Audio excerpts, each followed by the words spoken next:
नमस्कार, एनजीएन में आपका स्वागत है। मैं हूं अजीत। आज हमारे साथ शख्सियत में एक खास शख्सियत है, डॉक्टर अंजना चौहान। यह खास इसलिए है क्योंकि जब गुजरात गायनिक पे संघर्ष कर रहा था, गायनिक के रोगों से लड़ने की कोशिश में था, तब मैम गायनिक कैंसर स्पेशलिस्ट हो गई थी। और कैंसर ये शब्द ऐसा है जो किसी को भी डरा देता है। हमारे साथ डॉक्टर अंजना चौहान है, जिनका 25 साल का लंबा अनुभव है।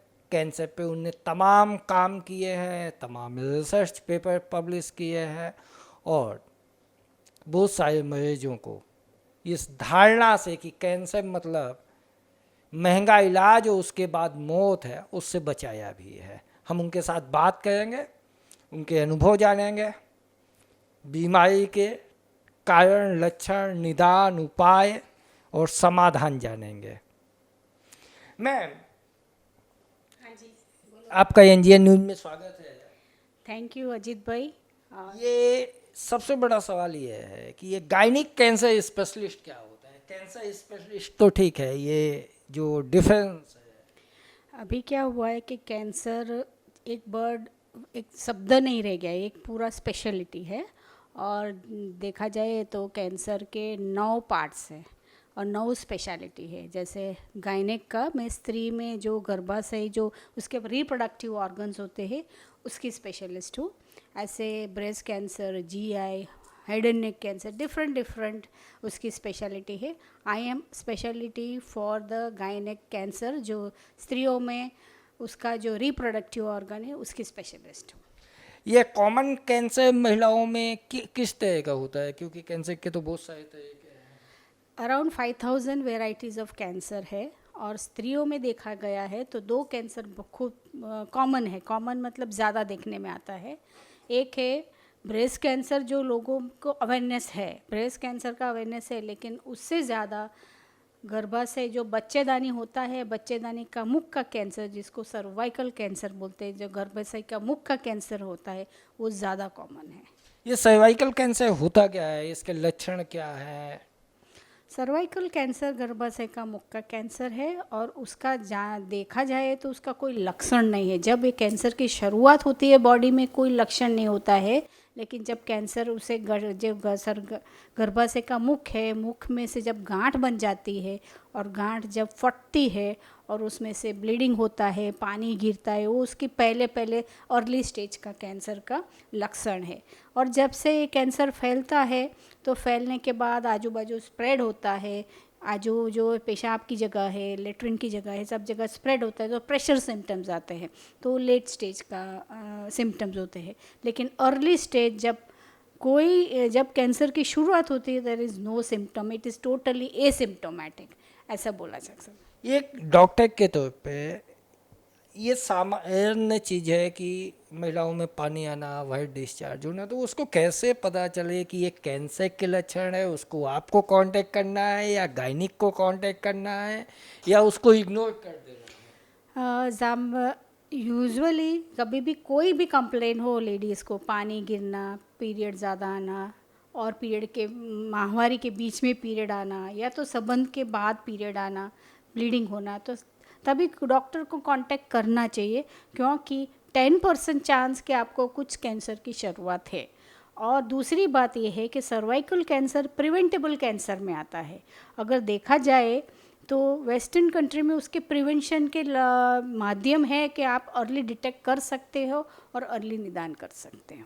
इंडिया में जब हम कैंसर पे बात करते हैं तो एक बड़ा जो रिसर्च है वो ये कहती है कि हम तब तक डॉक्टर के पास जाते हैं जब तक हम एक स्टेज या 2 स्टेज कई बार क्रॉस कर चुके होते हैं। ज़्यादातर कैंसर अर्ली डिटेक्ट नहीं होता है और इसके वजह से ये प्रॉब्लम आती है। इंडिया में अवेयरनेस नहीं है और दूसरा फियर है, मुझे तो ये होएगा ही नहीं, ऐसा फियर है। वेस्टर्न कंट्री और डेवलप कंट्रीज़ में क्या फ़र्क है, वहाँ तो गवर्नमेंट इंड्यूस स्क्रीनिंग प्रोग्राम्स है और गवर्नमेंट का ही इशू है, तो कंपलसरी करना पड़ता है। बहुत कम कैंसर्स है जिसका हम अर्ली डिटेक्शन कर सकते हैं, जैसे गर्भाशय का मुख का कैंसर, बच्चेदानी का कैंसर। दूसरा ब्रेस्ट कैंसर और तीसरा हेड एंड नेक कैंसर जो मुंह की कैंसर बोलते हैं। उसका अर्ली डिटेक्ट मतलब कितना अर्ली, तो प्री कैंसर कंडीशन, कैंसर होने के पहले की कंडीशन में हम डिटेक्ट कर सकते हैं। और जो डिटेक्ट करे ट्रीटमेंट करे तो 100% क्योर है। जो हमारे लास्ट स्टेज में आते उससे हम ज़्यादा बच सकते हैं, 10 साल पहले उसका डिटेक्शन हो सकता है। दूसरा, आप आफ्टर सर्टन 40 एज आप रेगुलर स्क्रीनिंग कराओ, ब्लड टेस्ट कराओ, एक्सरे कराओ, बॉडी चेकअप कराओ तो अर्ली डिटेक्ट हो सकता है। यदि हम गर्भाशय के कैंसर पे ही फोकस करें तो क्योंकि यह एक नई तरह की चीज़ है और ज़्यादा तेज़ी से फैल रही है, इसकी गंभीरता ज़्यादा है, तो इसके आंकड़े क्या कहते हैं दुनिया के, भारत के, और इससे निपटें कैसे? ये अजीत भाई आपने बहुत ही अच्छा प्रश्न बोला। अगर मैं आंकड़े बोलूँ तो आपकी आंखें खुल जाएगी। वर्ल्ड में 4 लाख केसेस होते हैं, उसमें से 50% की डेथ होती है। और देखा जाए तो इंडिया में 2/3 कैंसर्स डेवलपिंग कंट्रीज़ में होते हैं, जैसे इंडिया, अफ्रीका, एशिया कंट्री में। और इंडिया में देखा जाए तो 1,25,000 केसेस हर साल होते हैं, उसमें से 70,000 लोग इस कैंसर से मरते हैं। आप सोचो, एक रिसेंटली 2 महीने पहले अहमदाबाद में एक एक्सीडेंट हो गया, 9 लोग मर गए, तो पूरा दिन मीडिया ने चलाया। आप सोचो कि हर इंडिया में एक साल 70,000 लोग मरते हैं। अगर हम टाइम में गिने हो तो दिन में 200 लेडीज़ एक कैंसर से मरती है और 8 मिनट में एक लेडी मरती है। जब तक मेरा इंटरव्यू ख़त्म होगा 2 लेडीज़ एक कैंसर से डेथ हो गई। इतना उसका भयानक आंकड़ा है, लेकिन अवेयरनेस नहीं है और डर है, इनकी वजह से नहीं कैंसर ज़्यादा होता है। नहीं, तो इसके लक्षण क्या है? एक सिविल सोसाइटी के तौर पे, एक नागरिक समाज के तौर पे हमें कैसे पता चले कि अब हमें ये है, और उसका इलाज कितना महंगा है, उसका इलाज, क्योंकि कैंसर में तो सबसे बड़ी दिक्कत ये है कि टायर 2 सिटी में भी ठीक से इलाज नहीं है, डॉक्टर नहीं है, एक्सपर्ट नहीं है, कैंसर के नाम पे कुछ भी चल रहा है। अभी मैं अगर बताऊँ, ये जो गर्भाशय होता है जो स्त्रियों में दिखता है, इसका जो मुख है उसको सर्विक्स बोलते हैं। और ये कैंसर क्यों होता है तो इसका लिए मैं बताती हूँ कि human papilloma virus, HPV virus के वजह से होता है। इसकी जानकारी इवन डॉक्टर्स में भी नहीं है, अभी बहुत कम लोगों में है। ये संशोधन 1980s में हुआ है कि HPV वायरस के लिए कैंसर होता है और इसका प्रिवेंशन मेथड भी है। ये कैंसर ऐसा है कि प्रिवेंटिव मतलब कैंसर से पहले डिटेक्ट हो सकता है, इतना उसका ईजी है। वेस्टर्न कंट्री जैसे अमेरिका में 50 ईयर्स से उसका जो दूसरा माध्यम है जिसको हम पैप्समियर बोलते हैं, वो गर्भाशय मुख में से पानी लेके जांच होता है, लास्ट 50 ईयर्स से होता है। अमेरिका, ऑस्ट्रेलिया, यूरोप, ये जो डेवलप कंट्रीज़ में 50 ईयर से होता है, तो उसका प्रमाण जो सेकंड था उसमें 8 हो गया है। इतना प्रमाण घट गया है क्योंकि अर्ली डिटेक्शन की वजह से। इंडिया में लैक ऑफ अवेयरनेस और बहुत सारी चीज़ें कि गवर्नमेंट भी इंफ्रास्ट्रक्चर, ये सब की वजह से ये टेस्टिंग नहीं होता है, इसलिए इसका प्रमाण ज़्यादा है। टेस्टिंग के पहले ये आइडेंटिफाई कैसे हो, क्योंकि आपको पहले तो ये जानना होगा ना कि ह्यूमन पपिलोमा वायरस है क्या।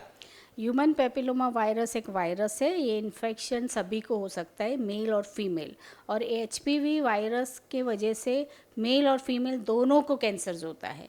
फीमेल्स को सर्वाइकल कैंसर मतलब गर्भाशय का मुख, ज़्यादातर गर्भाशय का मुख का कैंसर, ये वजाइना बोलते हैं, वजाइना और वल्वा, ये सब कैंसर्स होते हैं। पुरुष में उसके प्राइवेट पार्ट के कैंसर्स होते हैं, लेकिन उसका प्रमाण कम है। अभी बारी आई कि अभी क्या, जैसे सबको कोरोना हुआ है तो कोरोना डिटेक्शन हुआ, ऐसे अभी एडवांस स्टेज में लास्ट 10 इयर्स में HPV वायरस डिटेक्शन हो सकता है। अगर हमको HPV वायरस टेस्टिंग कराओ तो इसका मतलब ये नहीं कि आपको कैंसर है, लेकिन ये टेस्टिंग से आपको ये पता चलेगा आपको वायरल इन्फेक्शन हुआ तो फ्यूचर में आपको कैंसर हो तो उसके प्रिकॉशन कर सकते हैं। ये एडवांस टेक्नोलॉजी है। हम हेल्थ चेकअप कराते हैं नॉर्मली, मेल हो फीमेल हो, अधिक से अधिक एक सिटीजन के तौर पे आप हेल्थ चेकअप करा सकते हैं कि आपका बॉडी चेकअप करा लो, उसमें क्या क्या है देख लेते हैं। तो ये उस पैकेज में आता है नहीं आता? अभी तो नहीं आ रहा है, लेकिन ये धीरे धीरे आ जाएगा क्योंकि HPV वायरस टेस्टिंग WHO ने बोला है कि बिकॉज सर्वाइकल कैंसर एक प्रिवेंटेबल कैंसर में आता है, तो अभी WHO ने बोला है कि बाय 2030 मतलब अगले 10 साल में इस कैंसर को दुनिया में से नाबूद करना। तो नाबूद कैसे करेंगे, तो 90% HPV टेस्टिंग करवाए लेडीज़ तो ये कैंसर नाबूद हो सकता है। अगर मैं अभी इंडिया का आंकड़ा बोलूँ तो इंडिया में अभी स्क्रीनिंग ओनली 3% होता है। अभी सोचो 90% पहुंचना है, तो 90% कैसे पहुंचेंगे? एक लंबा सफर लंबा सफ़र है। ये सिर्फ गवर्नमेंट की जवाबदारी नहीं, अपना देश बड़ा है, अपने पास इंफ्रास्ट्रक्चर कम है, पॉपुलेशन ज़्यादा है, तो मुझे लगता है दोनों को काम करना है। गवर्नमेंट अपनी तरफ से करेगी, लेकिन एज अ वीमेन आपकी भी क्या बोलते हैं रिस्पॉन्सिबिलिटी कि मैं भी ये टेस्ट कराऊँ और ख़ुद को भी करवाना चाहिए। और एचपीवी वायरस इन्फेक्शन के बारे में थोड़ा बताना चाहती हूँ कि इन्फेक्शन सबको होता है, मेल्स और फीमेल्स को। छोटी उम्र में ये इन्फेक्शन होता है, जब सेक्सुअल एक्टिविटी होती तब होता है। और ये वायरस इन्फेक्शन कई तरह से स्प्रेड होता है। अगर आपने कॉमन वॉशरूम यूज़ किया है, कॉमन बेडशीट यूज़ की है जो हॉस्टल्स में रहते हैं, और सेक्सुअल कॉन्टैक्ट से होता है। और ये वायरस इन्फेक्शन अपने सर्विक्स में जाके वहाँ चिपक जाता है, वहीं रहता है। और वीमेन की इम्यूनिटी स्ट्रॉन्ग है तो वायरस इन्फेक्शन ख़त्म हो जाता है। लेकिन अगर इम्यूनिटी लेटर जैसे 45-50 ईयर्स में इम्यूनिटी कम होती है, तब ये वायरस एक्टिवेट होकर कैंसर करता है। आप सोचो, इन्फेक्शन हुआ 18 साल में, जब शादी हुई तब इन्फेक्शन हुआ है, और 45 साल में आपको कैंसर हुआ है, तो आपके पास कितने 30 ईयर्स है। और 30 ईयर्स में अगर आपने डिटेक्ट नहीं करवाया, अपनी जांच नहीं करवाई, और 45 में आपको कैंसर डिटेक्ट होता है, फिर मौत होती है, तो रिस्पॉन्सिबल कौन है? ठीक है, तो इसीलिए मैं बोलती हूँ कि हर लेडीज़ को ये टेस्ट करवाना चाहिए। कोई भी सिम्टम्स निगलेक्ट मत करो। और एचपीवी टेस्ट का फ़ायदा ये है कि आफ्टर 30 ईयर्स रिकमेंड करती है। इसके लक्षण क्या है, सिम्टम्स क्या है, और इसका कॉस्ट क्या है? गवर्नमेंट हॉस्पिटल में है या नहीं है, और प्राइवेट हॉस्पिटल में हो तो इसका कॉस्ट क्या होगा? ये जो टेस्ट है एचपीवी टेस्ट, एक सिंपल टेस्ट है जो हम पानी की जांच करेंगे गर्भाशय मुख्य ओपीडी में कर सकते हैं। और ये में इन्फेक्शन टोटली ये सिम्टोमेटिक है। मैंने पहले से बोला कि सर्वाइकल कैंसर के अर्ली स्टेज में कोई सिम्टम्स नहीं, इसलिए उसके प्रोटोकॉल है कि after 30 years every woman should have that test, तो ही उसका डिटेक्ट कॉमन जैसे हम प्रेशर शुगर चेक करते हैं वैसे। और ये टेस्ट का फ़ायदा क्या है कि अगर आपको एचपीवी टेस्ट नेगेटिव है तो 5 साल के लिए शांति। और लाइफ में आपने 3 एचपीवी टेस्ट करवाए तो 15 साल में अगर 3 नेगेटिव है तो लाइफ में आपको कैंसर होने की शक्यता 0 है। इतना उसका सेंसिटिव है, तो ये उसका फ़ायदा है। और इसका कॉस्ट फैक्टर, सामान्य जो पैप्समियर होता है वो अराउंड 500-600 में होता है, गवर्नमेंट में तो फ्री होता है। एचपीवी टेस्ट का 3000 कॉस्ट है। अभी तक गवर्नमेंट में अभी आएगा, क्योंकि न्यू है, न्यू टेक्नोलॉजी है, आरटीपीसीआर से होता है, तो काफ़ी गवर्नमेंट इंस्टीट्यूट कर रही है और काफ़ी चीज़ हो रहा है कि उसका कॉस्ट कम करने के लिए। लेकिन आप सोचो कि आप मूवी देखने जा रहे हो, ये जाते हो, एक टिकट लेते हो, पॉपकॉर्न खाते हो, तो 3,000 तो ऐसे ही हो जाता है। लेकिन जब हेल्थ की इशू आती है तब हम हमेशा पैसा का सोचते हैं, तो पैसे का मत सोचो। मैं बोलो 3,000 आप खर्चो, लेकिन 3,000 खर्चोगे तो 5 साल के लिए शांति, ये टेस्ट की वजह से। क्योंकि बाद में आपको कैंसर में लाखों देना पड़ता है, वो मेडिक्लेम में भी बहुत सारा नहीं कवर होता। कैंसर का मतलब अगर होता है, अगर गवर्नमेंट में जाओ तो गवर्नमेंट में 2 लाख रुपया खर्चा होता है, और प्राइवेट में 3-4 लाख से हो जाता है। 3 लाख का खर्चा, 5 लाख का खर्चा, सामने 3,000 का खर्चा, तो आप ही खुद अंदाज़ा लगा दो क्या अच्छा आपके लिए। ये वायरस का इन्फेक्शन कैसे होता है? ये वायरस का इन्फेक्शन मैंने बोला कि छोटी उम्र में इन्फेक्शन होता है, ज़्यादातर जेनाइटल एरिया में कांटेक्ट आने की वजह से होता है। आपने कॉमन वॉशरूम यूज़ किया है, वो कॉमन बेडशीट यूज़ की है, बाथरूम में यूज़ किया है, और दूसरा है सेक्सुअल कांटेक्ट। ये 3-4 वजह है ये एचपीवी वायरस होता है। डरने का नहीं है, क्योंकि ये तो रूटीन अपनी लाइफ लेकिन इंडियन सोसाइटी जो है, हम जॉइंट फैमिली कल्चर को मानने वाले लोग हैं, हमारे यहाँ तो सब कुछ कॉमन ही होता है। कॉमन होता है, इसीलिए तो बोलती हूँ कि आपको अवेयरनेस की ज़रूरत है। डरने की बात नहीं है, कोरोना था, सबको हुआ था, तो हम लोग थोड़ा डर गए थे, हम लोग जिंदा रह रहे कोरोना से तो सब डर गए। डर गए थे। लेकिन बाद में तो अब तो सब लोग उसको फाइट किया, मतलब सब निकला। तो ये वायरस ऐसा है, इतना कोरोना जैसा खतरनाक नहीं है, लेकिन वो कैंसर करता है, इसलिए खतरनाक तो है। लेकिन टेंशन नहीं करने की बात है, उसका टेस्टिंग कराओ, उसकी ट्रीटमेंट हाल में नहीं है, उसका संशोधन भी हो रहा है, लेकिन फ्यूचर में उसकी ट्रीटमेंट भी आ जाएगी कि चलो ये इन्फेक्शन है तो ये ट्रीटमेंट ले लो, तब बात ख़त्म हो जाएगी। उसका रिसर्च भी अभी चल रहा है, लेकिन टेस्टिंग करवाना ज़रूरी है। यदि एज ग्रुप पे बात करें तो किस एज ग्रुप के लोग, महिलाएं ज़्यादा इसकी पीड़ित होती है? ज़्यादातर ऑल वीमेन और मेल सबको ये इन्फेक्शन हो सकता है। मतलब ऐसा कोई एज फैक्टर नहीं है कि मैं हेल्दी हूँ तो मुझे नहीं होता। नहीं, कोई आंकड़े होते हैं ना कि इस एज ग्रुप में ज़्यादा आते हैं। ऐसा नहीं, सभी को होता है, कोई भी एज ग्रुप में हो सकता है। दूसरी बात और एक एडवांस चीज़ है कि जैसे ये वायरस इन्फेक्शन है, इसीलिए इसका वैक्सीन भी है, तो वैक्सीन भी एक प्रिवेंशन का काम करती है। इसका इलाज क्या है, वो कितने दिन का होता है, किस तरह का होता है, कहाँ संभव है? क्योंकि कैंसर के साथ तो दो ही जगह याद आती है, या तो भागो बॉम्बे या तो दिल्ली। कैंसर की ट्रीटमेंट अभी हर जगह पे होती है, ऐसा नहीं कि बॉम्बे दिल्ली, बॉम्बे में है, गुजरात में से हर जगह भी कैंसर स्पेशलिस्ट है, हर हॉस्पिटल में डिपार्टमेंट है, सब ट्रीटमेंट होती है, तो उसकी बात कोई टेंशन वाली बात नहीं है। रहा एचपीवी इन्फेक्शन, तो एचपीवी इन्फेक्शन एसिम्प्टोमेटिक है। एचपीवी प्रिवेंशन के लिए एचपीवी वैक्सीन है। अभी वैक्सीन कहाँ मिले, तो वैक्सीन अभी एज ए रूटीन नहीं है, गवर्नमेंट बनाएगी नेक्स्ट 5 इयर्स में, गवर्नमेंट प्रोटोकॉल में आ जाएगा। जैसे बच्चों का वैक्सीन चलता है ऐसे एचपीवी वैक्सीन बच्चों में आ जाएगा। अभी कब ये वैक्सीन ले, तो ज़्यादातर क्या संभोग होने से पहले इसका वैक्सीन लो तो इसकी इफ़ेक्ट ज़्यादा होती है। 90% आपको प्रोटेक्शन मिलता है फर्स्ट सेक्स से पहले। हाँ, फर्स्ट सेक्स से पहले तो ले हो तो 90% प्रोटेक्शन होता है। 9 से 15 साल में 2 डोज लेना होता है, और 15 से 45 तक है तो हमको 3 डोज लेना होता है वैक्सीन का। इंडिया में अभी गवर्नमेंट में 26 ईयर्स रखा है, तो 9 to 26 हर लेडीज़ और मेल्स दोनों को वैक्सीन लेना होता है, क्योंकि मेल्स को भी इन्फेक्शन होता है और एक दूसरे को इन्फेक्शन स्प्रेड कर सकते हैं, और हर्ड इम्यूनिटी के लिए दोनों को ये वैक्सीन ज़रूरी है। आप स्पेशलिस्ट भी हैं और महिला भी हैं, आप क्या मैसेज देंगी? मैं ये मैसेज दूंगी as a gynaec cancer specialist कि prevention is always better than cure, और आपको अवेयर होने की ज़रूरत है। आप अपने डॉक्टर्स को पूछ सकते हो कि आप क्या करें। और सर्वाइकल कैंसर के लिए मेरा खुद का फाउंडेशन है और मेरा खुद की कंपनी है, जो हमारा मेन मोटो है एज अनुरिका अवेयरनेस, हमारा मिशन है हेल्थ अवेयरनेस मिशन में। एचपीवी हमारा मिशन है, तो हमारा मिशन में हम क्या करेंगे, पहले एचपीवी अवेयरनेस करेंगे, फिर एचपीवी टेस्टिंग करना है लार्ज स्केल ऊपर, और एचपीवी वैक्सीनेशन करना है।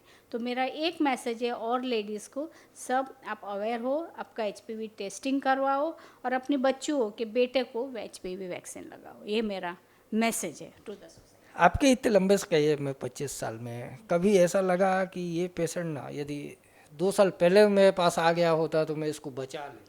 एवरी टाइम एवरी पेशेंट्स को देखता है तो मुझे यही फीलिंग आता है कई बार, टू लूज द पेशेंट। हमारे कैसे कैंसर, एक डॉक्टर का एक इमोशनल अटैचमेंट भी हो जाता है, लंबा ट्रीटमेंट चलता है, उसके फैमिली वाले आते हैं, उनका इकोनॉमिकल बैकग्राउंड, उनका रिस्पॉन्सिबिलिटी सब कुछ देख के हमारा यही होता है कि हमारा जो ट्रीटमेंट लंबा चलता है तो हमारे पेशेंट्स नहीं है तो हमारे मेंबर फैमिली हो जाती है, और फिर बाद में जब हम उसको लूज़ करते हैं बिकॉज ऑफ कैंसर, खुद को दर्द होता है, रोना भी आता है, हम भी अपसेट हो जाते हैं। और कई बार एक पेशेंट्स को लास्ट स्टेज में जाके उसको डेथ सर्टिफिकेट लिखना पड़ता है, तो बहुत दुख होता है। तो यही मैं मैसेज देना पड़ता है कि उस स्टेज पे आप मत आओ, और प्लीज़ अपना ख्याल रखो। और आई थिंक सो तम आप हम लोग घूमने जाते हैं, कपड़े पहनते हैं, शादी में इतना पैसा करते हैं, तो थोड़ा अपना हेल्थ पे अवेयरनेस की ज़रूरत है। ऐसी रिस्पॉन्सिबिलिटी सिर्फ गवर्नमेंट की नहीं है, एज ए इंडिविजुअल हमारे भी रिस्पॉन्सिबिलिटी है कि हम अपना थोड़ा केयर करें बॉडी का। एक आखिरी सवाल, ये आपके 25 साल के लंबे करियर है, उसके पहले 5 EMD, फिर उसके पहले MBBS, लगभग 32 साल का आपका बीमारियों से नाता है। इंडिया में जो हेल्थ को लेके बजट है गवर्नमेंट का भी और सोसाइटी का भी, वो दोनों लास्ट में आता है। यदि लगाना नहीं पड़े तो हम लगाएं ही नहीं। इस आप चेंज इसमें क्या देखते हैं? चेंज मतलब पहले से मैंने देखा है कि गवर्नमेंट का बजट का तो वो सब मुझे, मैं ज़्यादातर क्लिनिशियन हूँ तो ये पॉलिटिक्स तो मुझे नहीं, ये पॉलिटिक्स का सवाल नहीं है, ये पॉलिटिकल सवाल नहीं है, ये एक सिविल सोसाइटी के तौर पे हम देखते हैं कि जो गवर्नमेंट को प्रायोरिटी देना चाहिए, हेल्थ को प्रायोरिटी बनाना चाहिए, और उसकी वजह से अभी ये सब योजनाएं चल रही है, क्या है, हेल्थ की प्रायोरिटी कर रही है गवर्नमेंट, तो ये सब इसके लिए ही हो रहा है। और अपना देश बहुत ही बड़ा है, बहुत पॉपुलेशन है, और पॉवर्टी भी है, ये सब है, तो गवर्नमेंट को सब कुछ ध्यान रखना पड़ता है। But slowly health is going to become a priority, और अपने आप भी डेवलप हो रहा है। कॉर्पोरेट हॉस्पिटल्स भी डेवलप हो रहे हैं, गवर्नमेंट हॉस्पिटल्स भी डेवलप हो रहे हैं। तो एनीवेयर ये तो आप बोल ही नहीं सकते कि मुझे कोई ट्रीटमेंट का फैसिलिटी नहीं मिला। ठीक है, वो गवर्नमेंट हॉस्पिटल्स में भीड़ भाड़ रहती है, ये रहता है, लेकिन अपना ह्यूज पॉपुलेशन के सामने डील करना है, तो ये सब सामाजिक प्रॉब्लम्स और बोलते हैं ये सब प्रॉब्लम्स रहते हैं। बट अगर आपको ट्रीटमेंट लेनी है तो मिल जाती है, ऐसा नहीं। पिछले 2 दशक में कैंसर तेजी से बढ़ा, और ख़ासतौर से भारत जैसे देश में उनके जो नंबर्स हैं वो जंप हुए हैं। इसको लेके आप क्या मानते हैं? उसको हम बोलते हैं कि यंग एज कैंसर बहुत रीज़न है। अभी मैंने एक डॉक्टर में पेशेंट्स को ही बोल रही थी, उसको AYA ऑन्कोलॉजी बोलते हैं, यंग अडल्ट ऑन्कोलॉजी। देखा गया है कि 15 साल से 35 एज में कैंसर की बढ़ोतरी बहुत हुई है, और स्पेशली इंडिया में देखो ब्रेस्ट कैंसर है, 24 साल की लड़की को ब्रेस्ट कैंसर देखा है हमने, जो वेस्टर्न कंट्री में नहीं है। सर्वाइकल कैंसर 30 साल की वुमेन को हमें स्टेज 4 सर्वाइकल कैंसर बोलते, वैसे बोलते हैं 15 साल लगता है उसको डेवलप करने, तो 24-22 साल की लड़की आती है सर्वाइकल कैंसर से। तो हमारी कंट्री में ये कैंसर का प्रमाण खूब ज़्यादा बढ़ा है। It's a matter of research. ज़्यादातर हम मानते हैं कि may be it's an environmental factor, खाने में आप देखते हैं बहुत सारा फूड फोर्टिफाइड, और हमारा रहन कहन सेडेंट्री लाइफ, आजकल लाइफ बहुत इजी हो गई। पहले हम लोग चल के जाते थे, अब ऑटो ले लो, गाड़ी ले लो, स्कूटर ले लो, ये सब के वजह से अपनी सेडेंट्री लाइफ भी बढ़ गई, उसके वजह से ये सब कैंसर के प्रमाण बहुत बढ़ गए हैं।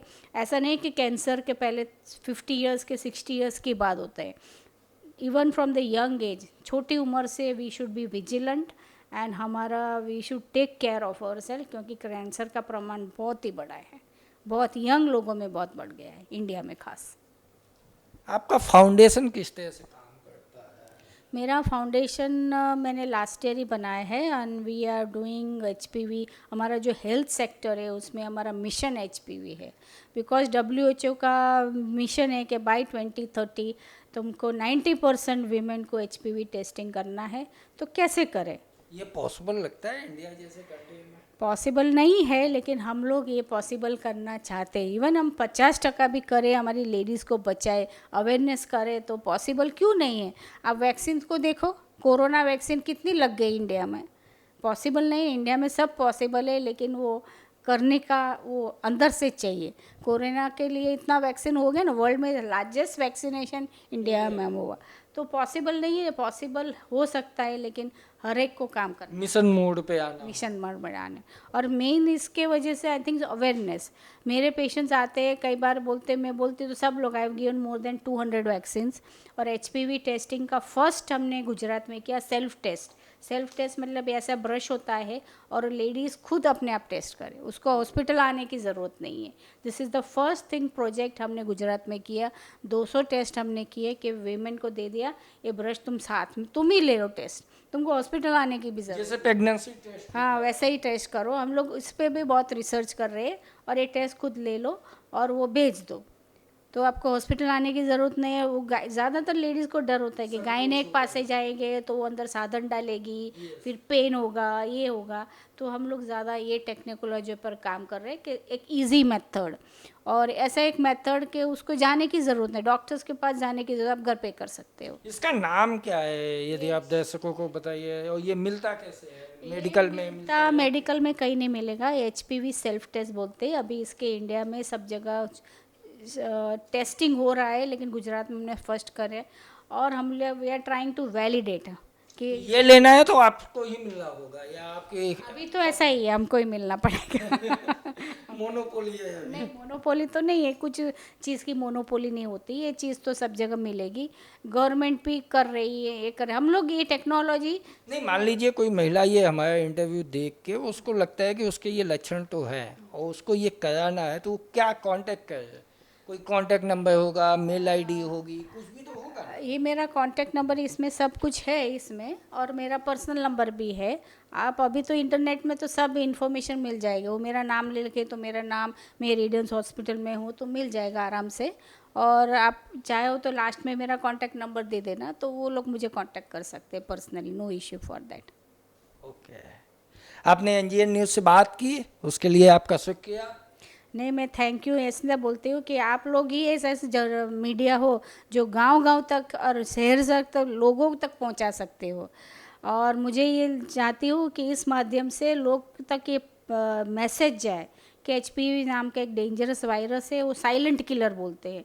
तो अवेयरनेस की ज़रूरत है, डरने की बात नहीं है, और टेस्टिंग कराओ। कहाँ भी हुआ, ऐसा नहीं कि अहमदाबाद में, अब राजस्थान में भी करो, सब डॉक्टर्स के पास है।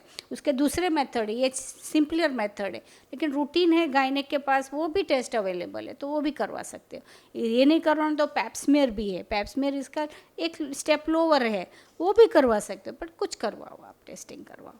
और दूसरी बात, वैक्सीनेशन लो। दो मेरी एडवाइस है सबको। तो आपने देखा, ज़िंदगी बहुत कीमती है, उस कीमती ज़िंदगी को बचाने के लिए आपको दो चीज़ें करनी है। एक, आपको टेस्टिंग करानी है, और दूसरा वैक्सीनेशन कराना है। और यदि दो चीज़ें आप कराते हैं तो यकीन मानिए आप उन 70,000 लोगों में नहीं होंगे जिनकी मौत होती है हर साल। आप उन 8 मिनट की संख्या में भी नहीं होंगे जो एक महिला के आगे माला चढ़ जाता है उसकी तस्वीर पे। अपने बच्चों को, अपने परिवार को वैक्सीनेशन कराइए, टेस्टिंग कराइए, और यदि कुछ होता है तो डॉक्टर अंजना चौहान जैसे लोगों से मिलिए। बाकी का काम उनका है, हमें आपको चिंता नहीं करनी है, यहाँ तक लाना है। यह शो कैसा लगा? यदि इस विषय से जुड़े हुए डॉक्टर अंजना चौहान से आपके कोई सवाल है तो आप हमसे कमेंट्स बॉक्स में पूछिएगा, ताकि जब हम इनसे दोबारा मिले तो आपके सवालों का जवाब ले सकें।